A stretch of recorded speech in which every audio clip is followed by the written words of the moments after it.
Hello everyone, welcome back to our channel. आणि आज मी तुमच्यासोबत माझ्या सिस्टर इन लॉनी बनवलेल्या मेदू वड्याची रेसिपी शेअर करणार आहे। अगदी क्रिस्पी, हलके आणि खमंग असे हे मेदू वडे बनून तयार होतात। तर 3 वाटी उडदाची डाळ 5 तास इथं पाण्यामध्ये भिजत ठेवली होती आणि 5 तासानंतर ही स्वच्छ धुवून निथळून घेतली आहे आणि मिक्सरच्या भांड्यामध्ये आपण थोडंसं पाणी घालून ही जी डाळ आहे ती थोडी थोडी करून वाटून घ्यायची आहे। तर अगदी आपल्याला हे जे मिश्रण आहे ते पातळ सुद्धा मिक्सरला वाटून घ्यायचं नाही आहे आणि अगदी जाडसर सुद्धा नाही।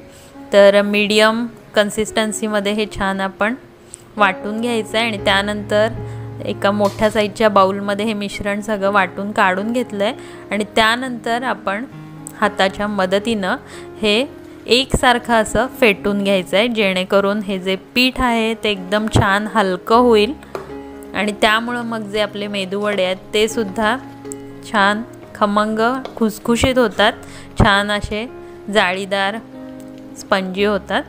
तर अशा पद्धतीनं एक 8 ते 10 मिनटं आपण हे पीठ छान फेटून घेतलं आहे आणि हे हलकं झालं आहे। हे असं पाण्यात टाकून बघायचा छोटासा गोळा आणि तो आपाप वर तरंगायला लागेल, तर समजायचं आहे की हे पीठ छान हलकं झालेलं आहे। मग त्यामध्ये 2 बारीक चिरलेल्या मिरच्या ॲड केल्यात आणि कढीपत्त्याची पानंसुद्धा इथं बारीक चॉप करून घेतलेत, ती यामध्ये ॲड केलेत आणि यामध्ये आता चवीनुसार आपण मीठ ॲड करायचं आहे।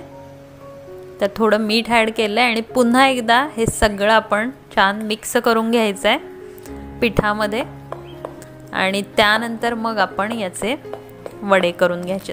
तर गॅसवरती तेल गरम करायला ठेवलं आहे आणि आता एका छोट्या वाटीमध्ये पाणी घेतलं इथं, त्यामध्ये आपली हाताची बोटं छान भिजवून घ्यायची आहेत, जेणेकरून पीठ जे आहे ते आपल्या बोटांना हाताला चिटकणार नाही।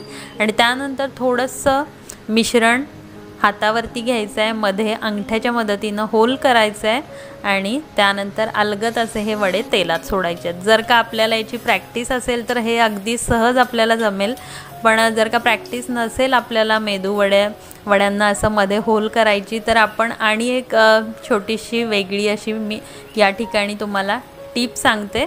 तर या ठिकाणी माझ्या सिस्टर इन लॉनी चमच्यावरती पाण्याचा हात असा फिरवून घेतला आहे आणि त्याच्यावरती आपण थोडंसं हे मिश्रण जे आहे पिठाचं ते लावायचं आहे आणि मग आपण बोटाच्या मदतीने याच्या मधोमध असं होल बनवून हा जो चमचा आहे हा आपण तेलामध्ये उपडा करायचा आहे। तर जे पीठ आहे ते अलगद असं तेलात सुटून जातं, कारण आपला चमचा जो आहे तो थोडा ओलसर आहे, त्यामुळं पीठ हलका असल्यामुळं अगदी सहज तेलामध्ये निसटतं। आणि हाय टू मीडियम गॅस फ्लेमवर दोन्ही बाजूंनी हे मेदू वडे छान फ्राय करून घेतलेत आणि गरमागरम मेदू वडे चटणीसोबत सांबारसोबत खाण्यासाठी तयार आहेत। तर तुम्हाला आजची ही सोपी रेसिपी कशी वाटली जरूर कळवा। आपण भेटू नवीन रेसिपीसोबत, तोपर्यंत मस्त खा, स्वस्त रहा आणि महत्त्वाचं म्हणजे आनंदी रहा। धन्यवाद।